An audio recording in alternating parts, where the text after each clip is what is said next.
Hoje eu vou conversar com vocês sobre o filme A Pior Pessoa do Mundo. Quando eu assisti esse filme pela primeira vez, foi o melhor filme que eu assisti naquele ano. Assim, em diversos aspectos.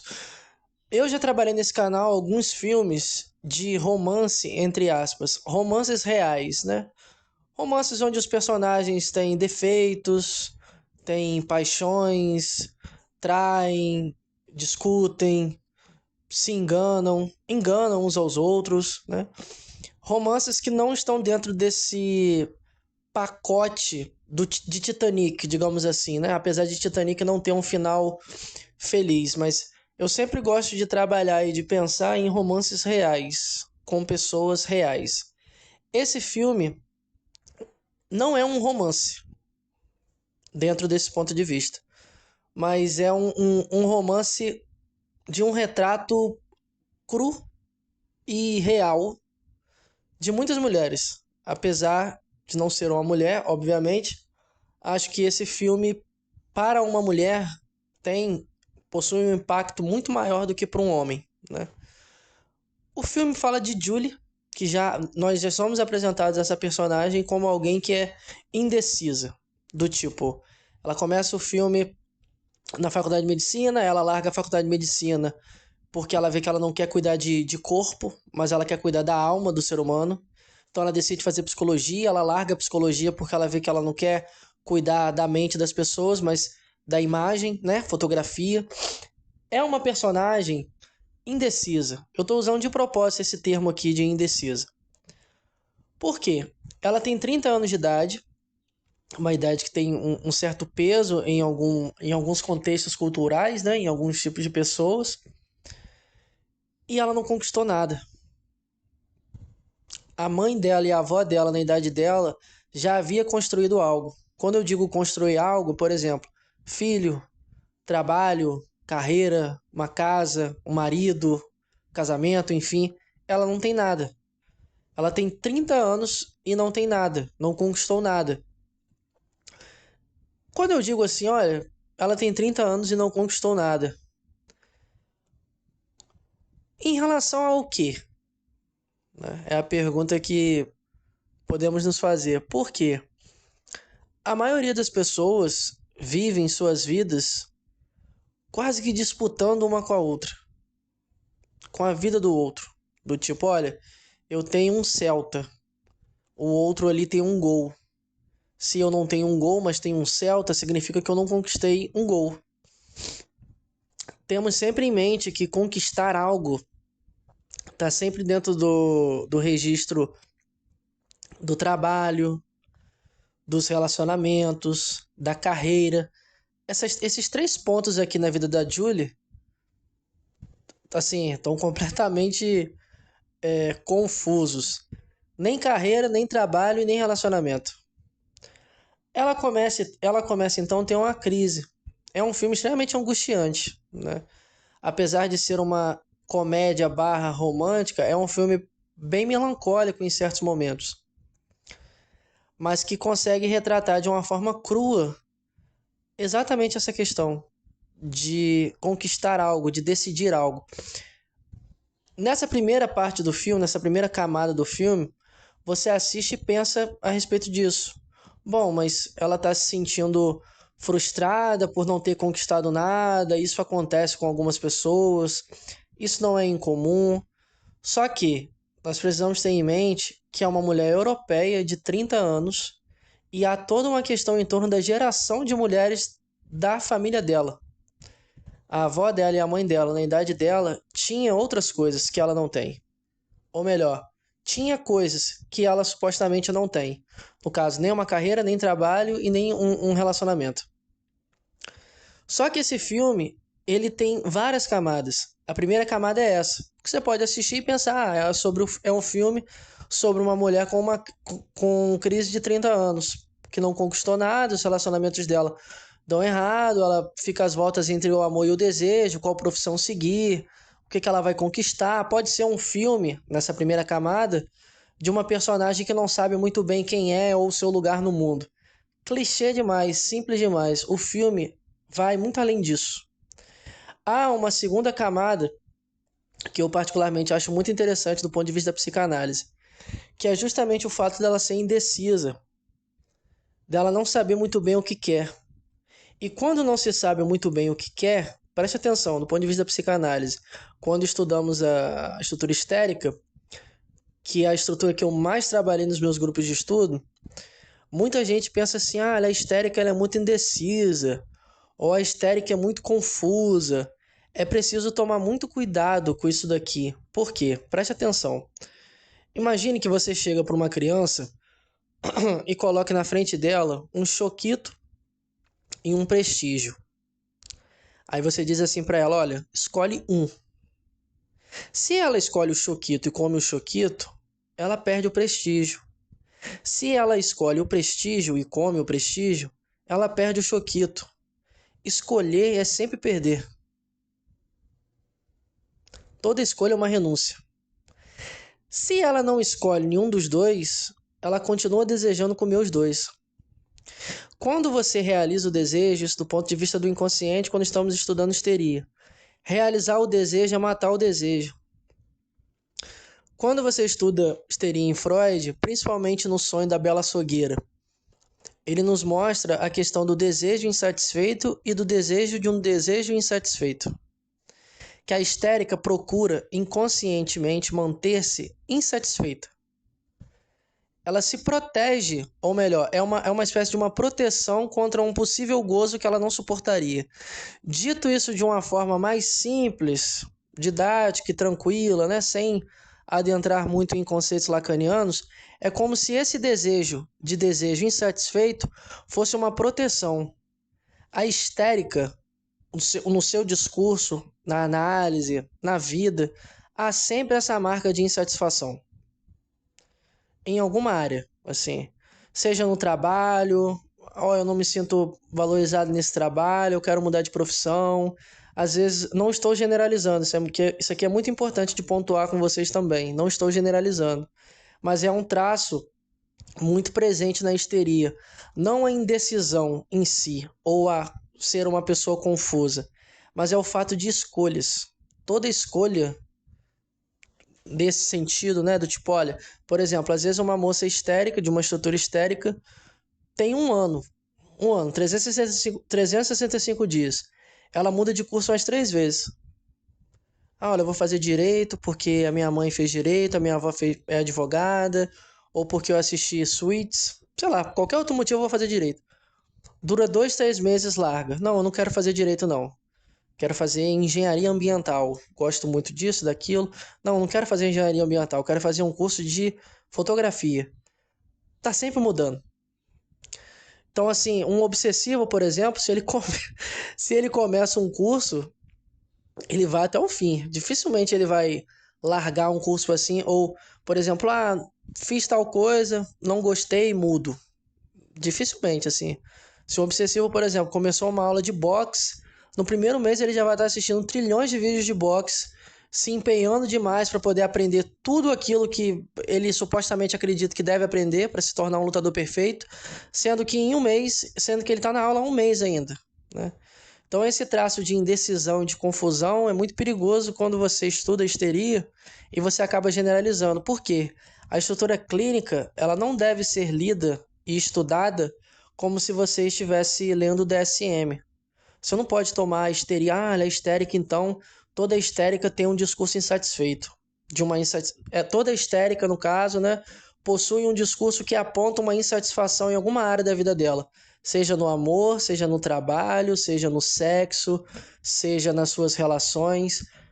Esse tipo de discurso você pode encontrar no obsessivo também. É muito perigoso quando você se atém ao discurso ao invés da posição do sujeito quando ele, né, enuncia esse discurso. O que isso significa em termos simples? Às vezes uma histérica, na análise, pode chegar e dizer, olha, não me sinto valorizada dentro do meu casamento. Sinto que o meu marido é romântico de paz, me ama demais, mas não é tão bom de cama. Um exemplo. Ela pode colocar esse marido como um ótimo assim parceiro, mas não tão bom amante. Ou ao contrário, às vezes ela pode colocar esse parceiro como um excelente amante, alguém que transa várias vezes numa noite, mas alguém que é frio, distante, que não é romântico, que ela gostaria que ele fosse um pouco mais carinhoso. Percebe como nada, nunca e nem ninguém está perfeito para uma histérica, assim, nesse sentido? Ela pode achar o marido um príncipe em tal coisa, mas nas outras coisas ele deixa a desejar. O trabalho dela pode ser excelente em tal ponto, mas ela gostaria que fosse de outra forma. Esse traço de insatisfação aqui não é exclusivo do neurótico, não é exclusivo da histérica, perdão, mas do neurótico. Somos eternos insatisfeitos. Tanto o desejo quanto a pulsão traz uma marca, um traço de insatisfação. Então, o cuidado, você que é estudante de psicanálise, ao ler e estudar histeria, é exatamente esse. Não tomar de uma forma, como uma espécie de uma fórmula ou de uma receita de bolo, como se toda histérica fosse confusa, como se toda histérica tivesse um discurso insatisfeito, como se toda histérica fosse insatisfeita sexualmente. Às vezes você pode estar escutando esse áudio pensando assim, bom, mas eu já atendi uma histérica que tinha uma vida sexual excelente, mas em alguma área da vida dela ela está insatisfeita. Ela aponta essa insatisfação, esse desejo aqui. Essa segunda camada do filme, ao meu ver, é a mais interessante, porque essa moça, a Julie, está sempre insatisfeita. Tanto na escolha das suas profissões, tanto na sua vida pessoal, tanto dentro dos seus relacionamentos, tanto que os dois homens desse filme, né, tem todo um texto e uma questão em torno desses relacionamentos, aponta essa insatisfação, assim. As histéricas nos ensinam muita coisa, e principalmente, ao meu ver, sobre o desejo e sobre a insatisfação. Esse filme traz uma angústia na maioria das pessoas porque somos eternos insatisfeitos. Nada, nunca e nem ninguém é perfeito. E esse traço aqui nos traz angústia. Então, assim, ela começa fazendo um curso, ela larga esse curso, faz outra coisa, ela começa um relacionamento, larga esse relacionamento, começa outro relacionamento. Há um traço aqui de insatisfação, e isso faz com que muitas histéricas sofram, e muito. Por quê? Se fosse um filme onde apontasse sintomas histéricos físicos, conversivos, a pessoa ia olhar e passar assim, nossa, é uma histérica. Só que esse filme aqui, não estou colocando a personagem como uma histérica, trata de questões que você pode encontrar na vida de uma histérica. Esse traço da insatisfação, esse discurso sempre insatisfeito que você pode encontrar, né, na análise com pacientes histéricas. Não significa que a histeria seja algo, como que eu posso dizer, ruim. Não, é uma estrutura clínica, como a neurose obsessiva, como a psicose, como a perversão. Mas a segunda camada desse filme eu acho muito interessante essa parte aqui, né? É uma personagem que ela está sempre insatisfeita. Só que essa insatisfação aqui não a limita, muito pelo contrário, a impulsiona. Olha a palavra que eu estou usando. Impulsionar, a impulsiona. Por quê? É o fato de estarmos e de sermos insatisfeitos que continuamos a nos mover para frente. O que faz com que o sujeito ande, preste atenção, o que faz com que o sujeito ande é justamente essa insatisfação. Por exemplo, já pensou se você transasse com alguém por algumas horas, gozasse e logo depois dissesse assim, tô satisfeito. Você não transaria outras vezes. Toda transa deixa um traço de insatisfação. Você quer sempre mais.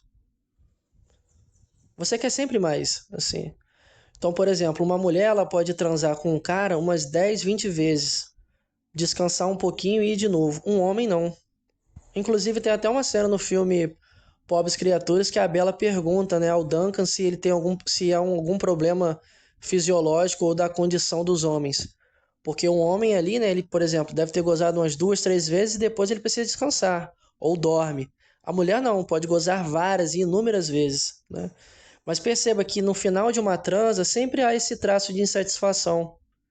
Essa coisa do tipo assim, quero mais, quero um pouco mais, vou fazer de novo, né? Quero fazer de novo. Se você é neurótico, eu, né, vamos colocar assim, transasse com uma pessoa e essa transa fosse a melhor transa da sua vida e você não precisasse transar mais, ninguém transaria de novo. Desse ponto de vista, toda transa é uma transa insatisfeita. Por mais prazerosa que seja, por maior tempo que dure, por maior número de orgasmos enfim, ejaculações que uma pessoa possa ter, toda transa deixa sempre um traço de insatisfação. Essa palavra satisfeito, estou totalmente satisfeito, isso não existe do ponto de vista do inconsciente. Toda pulsão se satisfaz de forma parcial. Há sempre um traço de insatisfação na pulsão. Não existe essa satisfação completa. As histéricas nos ajudam a entender muito sobre isso, né? Então, a primeira camada do filme, já falei com vocês, né? Essa segunda camada da histeria, que eu acho muito mais interessante. Não é a minha estrutura favorita, minha estrutura favorita é a psicose, mas é a estrutura que eu trabalhei em várias aulas no meu grupo de estudos, desde estudos sobre histeria, traços da estrutura histérica, a histérica e o analista, a histérica e a transferência, a histérica e o desejo, a histérica e o amor, né? É um filme, aqui, né, comentando um pouco na terceira camada, que você consegue ver tudo isso. A Julie, a sua relação com o pai, a forma como ela se sente em relação ao pai, como ela acredita que o pai a enxerga. A histérica, por exemplo, e a sua relação com a mãe, com as mulheres da sua família, né? Tem toda uma questão em torno da histeria e essas gerações de mulheres. Essa histérica, a mãe dessa histérica e a mãe da mãe dessa histérica, né? Essas três. Filha, mãe e avó. Isso aqui tá no filme também, né? A histérica e o desejo, a histérica e o amor, né? Esses dois homens aqui, o Irving e o Esken, eu acho que se diz assim, porque o nome é sueco, se eu não me engano, ou dinamarquês. Você também consegue ver a histeria ali, do amor, do desejo, né? Há também a histeria em relação ao outro. É um filme, comentando por último essa terceira camada, que se você estuda psicanálise há algum tempinho, se você gosta de estudar histeria, você vai ter um orgasmo assistindo esse filme. Porque não estou colocando a personagem como uma histérica. Olha, é uma histérica. Até porque é uma personagem. Mas eu estou apontando para vocês aqui que no filme há vários elementos que ajudam você, que é estudante de psicanálise, a compreender e questionar várias questões em torno dos traços da histeria. Que, ao meu ver, apesar de não ser a minha estrutura favorita, é a melhor estrutura para alguém estudar quando você começa, ou melhor, quando você conhece a psicanálise assim há pouco tempo. As histéricas são apaixonantes assim, em relação ao desejo, à fantasia, ao amor, ao outro, né? Principalmente esse traço aqui da insatisfação, que é uma camada muito superficial você assistir o filme dessa forma. Olha, então é uma histérica porque ela está sempre insatisfeita. Todos nós neuróticos estamos sempre insatisfeitos, assim. Há várias outras nuances e camadas para você analisar e observar nesse filme, né? Caso você tenha o interesse de adquirir as aulas sobre histeria, eu já trabalhei todos os casos de estudo sobre histeria do livro. Tenho 16 aulas sobre histeria só desse livro. Histeria e sintoma, fantasia, trauma, teoria da sedução, abuso sexual, sintoma, caso Anaó, M. Von N, Elizabeth, Catarina, Miss Lucière. Tenho outras aulas também sobre traços da histeria e o analista, o discurso da histérica. Então, assim, eu tenho mais de 25 aulas, se eu não me engano, só sobre histeria. Espero que vocês tenham curtido esse vídeo e assista dessa forma, assim. Vai camada por camada. É um filme muito rico do ponto de vista da psicanálise, mas não caia no movimento de uma psicanálise selvagem, não, do tipo, olha, a protagonista tem um problema com o pai, por isso que ela procura homens mais velhos. Por favor, não, o filme é muito maior do que isso. E melhor também.